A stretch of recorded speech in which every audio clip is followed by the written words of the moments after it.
Читањето книги го продолжува животот, покажало најновото истражување на Универзитетот Јейл. Во него учествувале 3600 луѓе постари од 50 години. Оние кои читале повеќе од 3,5 часа неделно, живееле 2 години повеќе од луѓето кои не читале.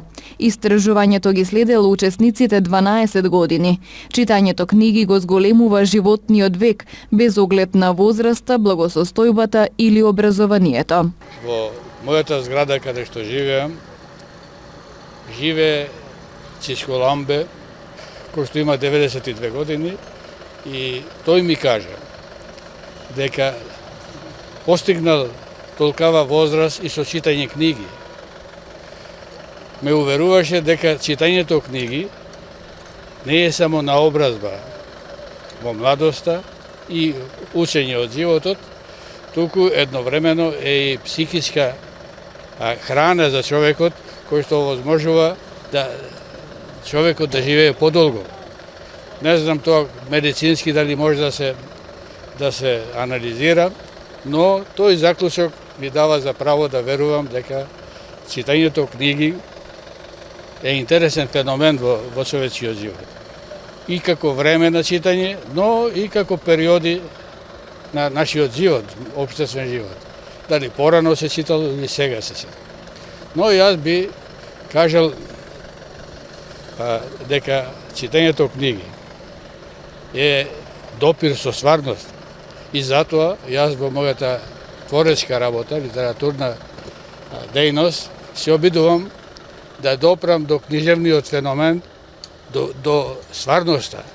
Зашто мислам дека колку повеќе луѓе може да се најдат во книжевните дела, толку повеќе треба да се чита во животот. И има интерес и љубопитство за читање.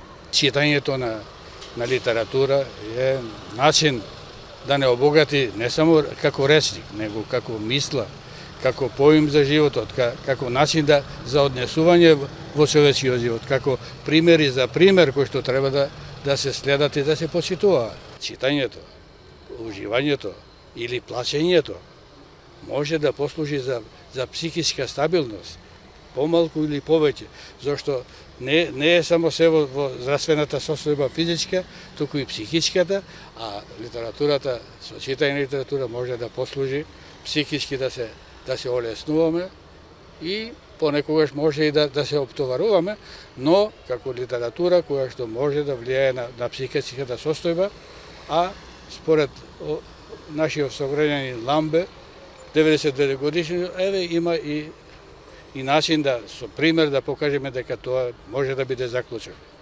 Читањето не збогатува, не опушта и ни го развива умот. Оваа корисна активност малку е подзаборавена и ставена во втор план за сметка на телевизијата и компјутерите.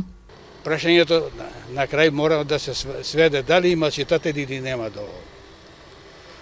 Мислам дека одговорот е дека нема доволно читатели.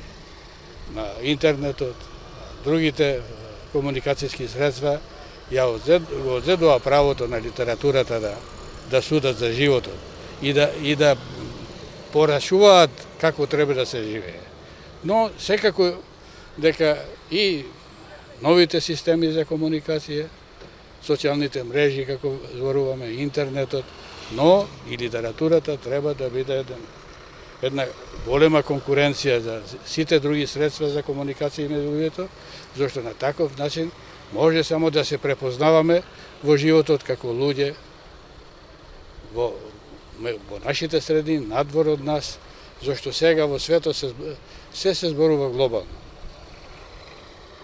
Земјата станува се помала и помала и му припаѓа на целото човештво. И нашиот мал народ и целиот свет сега и пишува, и чита тоа што е туѓо искуство, се наметнува со своето искуство, значи едно средство за комуникација на целиот свет. И треба да се искористи како начин на опстојување на човечкиот род. Читањето ќе ви помогне да ги проширите видиците.